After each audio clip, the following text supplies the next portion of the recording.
Bayraktar TB2, une légende vivante. Pour les médias français, sa particularité est qu'il est petit et pas cher. Pour l'état-major américain, ce drone vient de révolutionner l'art de la guerre.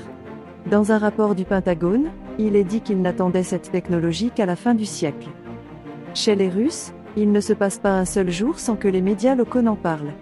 Ils prétendent à chaque fois avoir trouvé le moyen de neutraliser le Bayraktar. Ils sont allés jusqu'à sortir une copie exacte du TB2, mais sans succès. Celui-ci aussi n'a pas décollé. D'ailleurs, la Russie n'a pas de drone. Ni la Russie, ni aucun pays européen n'a encore réussi à finaliser un prototype. L'Allemagne a déboursé 950 millions d'euros dans le projet, qu'ils ont enterré le jour où le Bayraktar est entré en jeu en Libye. Il était devenu hors de question de fabriquer un simple drone de reconnaissance à 100 millions d'euros l'unité. Le TB2 a rendu leur projet obsolète avant même sa conception. Il n'y a que 5 pays au monde capables de fabriquer des drones autonomes. Le Bayraktar TB2 n'a absolument rien à voir avec les drones conventionnels américains ou israéliens que l'on connaît. Voici pourquoi ce drone a révolutionné la guerre. Mais d'abord, revenons un peu sur l'histoire récente des drones. Ils n'ont d'abord été conçus que pour la reconnaissance et le renseignement. Puis les drones d'attaque ont fait leur apparition. Leur seule cible était de petits véhicules non blindés.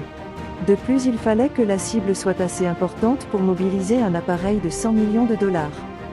Voyons maintenant ce que ce drone a de plus que les autres. En réalité, le Bayraktar TB2 n'a pas fait une révolution mais plusieurs. La première, c'est qu'elle est dotée de missiles anti-chars, inimaginables pour le monde militaire, vu la taille de l'engin. Les ingénieurs turcs ont tout simplement modifié leurs missiles, en retirant le surpoids, c'est-à-dire le réacteur et son carburant, pour ne laisser uniquement que le missile. La deuxième révolution vient justement de ces missiles, réputés les meilleurs et les plus précis au monde. À tel point que les Américains ont choisi un missile de croisière de conception turque, pour être l'arme principale de leur F-35. Tous les F-35 au monde sont équipés de ce missile. Pourquoi avoir choisi un missile de conception turque comme arme principale? Parce qu'il est le meilleur de sa catégorie. On se rappelle tous des images de dévastation commises par l'armée américaine en Irak et en Afghanistan. Et plus récemment, nous observons la dévastation des villes ukrainiennes par l'armée russe.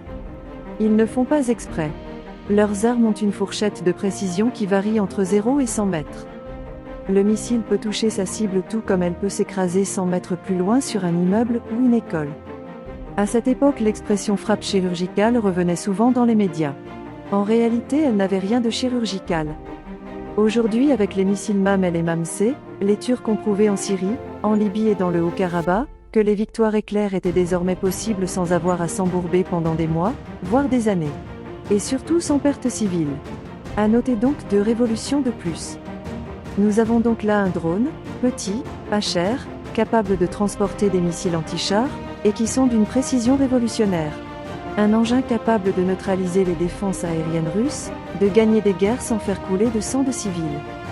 Mais nous vous avons gardé le meilleur pour la fin.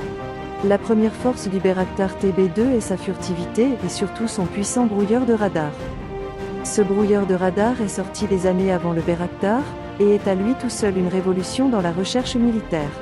Non seulement c'est un brouilleur de radar très puissant, mais il est aussi le seul et l'unique de sa catégorie à pouvoir dévier de sa trajectoire les missiles qui sont à sa portée. Voire même de prendre le contrôle d'un hélicoptère ou d'un avion.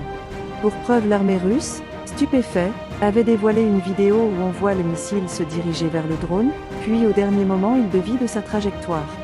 Les Russes envoient alors un deuxième missile. Et celui-ci explose avant d'atteindre sa cible. Puis on voit le Bayraktar s'éloigner.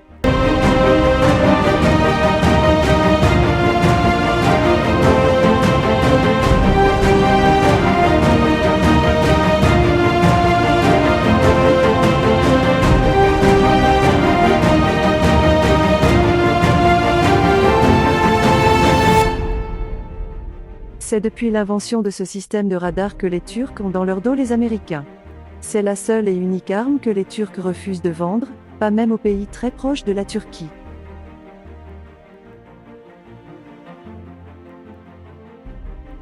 Depuis 3 ans, le Bayraktar TB2 est devenu le sujet principal dans les médias russes et ukrainiens.